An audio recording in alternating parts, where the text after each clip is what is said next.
Good morning, boys and girls. It's Mrs. Napolitano. I'm here today on May 11th to introduce our new media theme. Our theme is going to be space.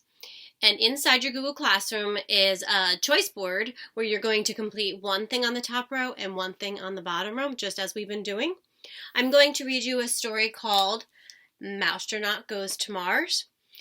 The story behind this book is that an astronaut named Mark Kelly wrote two books about an experience he had while he was on a mission where several mice were on the spaceship with him, and they were being studied for how their bodies would respond to anti-gravity. That's when you kind of float around in space. And he thought it would be a great idea to write two children's books about this story. So, one is Mousetronaut, and that is actually on your choice board in your first box, so if you're interested in reading that. And this one is called Mousetronaut Goes to Mars. This is the second book written by Mark Kelly, and it says by astronaut Mark Kelly on there. Okay? And we're going to get started. So, the Galaxy rocket was just 1 week away from launching. It would be the first human mission to Mars. Even though Mars was Earth's neighbor, the astronauts would need to travel more than 35 million miles to get there. And Meteor, the Mousetronaut, couldn't wait. Do you see Meteor sitting there looking over? It's right there. The astronauts have been training for 2 years for this trip. Meteor watched everything they did. Each day, he looked over the astronauts' shoulders as they studied, sat under the table and listened while they ate, and kept a notebook of the flight plan and procedures. There he is under the table. Meteor was certain he'd be going to Mars too. He might not be the biggest astronaut, but he had the power of small. He worked hard to stay in shape. He ran with Claudia. He did chin-ups with Claire. He lifted weights with Charlotte. The Mousetronaut was ready. But when the names of the crew were called out, Meteor's name wasn't one of them. The Mousetronaut was not on the list. NASA must have forgotten their newest astronaut. There wasn't a chance Meteor was going to miss this exciting trip. He was small. He could hide. He would stow away. Slowly, carefully, he climbed the launch tower. Then, when the NASA security guard wasn't looking, he hid under the commander's seat.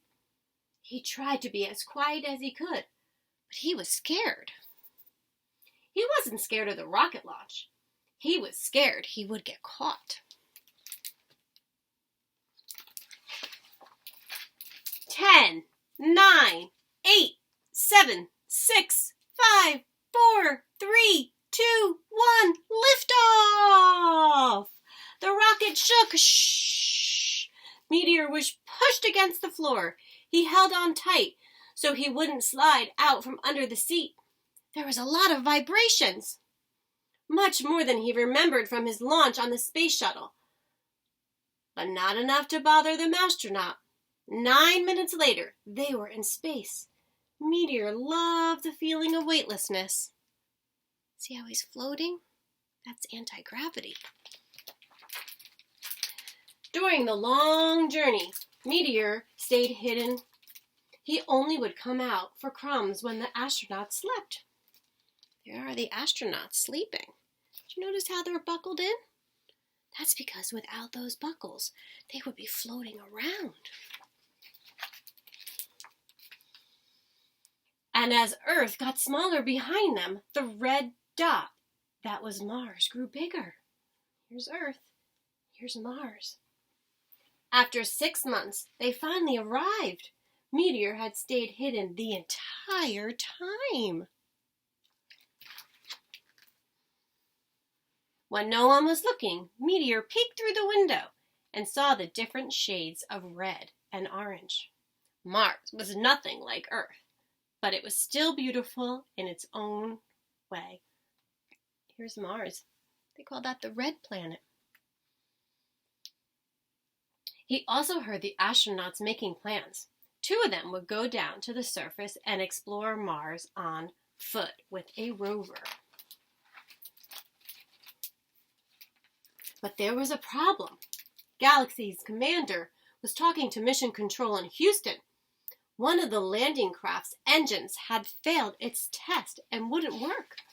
The remaining engine wasn't strong enough to carry even 1 astronaut. There would be no trip to the surface of the red planet. They would need to turn around and return to Earth. How disappointing. But the Mousetronaut had an idea.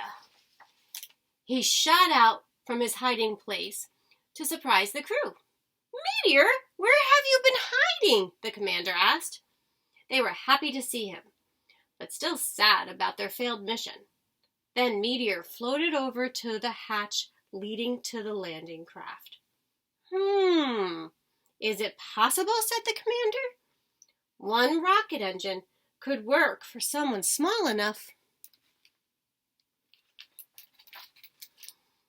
It was decided. Meteor, the Mousetronaut, would be the first to set foot on Mars. As he put on his spacesuit, the crew gave him instructions. "You need to gather plenty of rock samples," said one, "and don't forget to bring back some soil," added another. Last of all, they made him a tiny American flag and fastened it to a straw. Meteor tied himself into the seat of the landing craft with some string. It launched from the Galaxy spacecraft and made its way to the surface of Mars.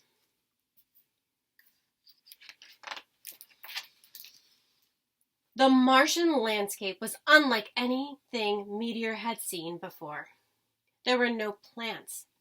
There was no water that he could see. But most important, there were no cats. But he got right to work gathering samples. The last thing he did before reboarding the landing craft was to plant the tiny flag he'd been given. How cute does he look?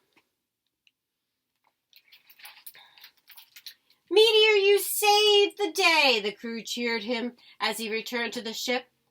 "You'll be in a newspaper. Headlines around the world." The Mousetronaut felt very proud. "And we'll make sure you're on the next mission." 6 months later, Galaxy rocket returned to Earth.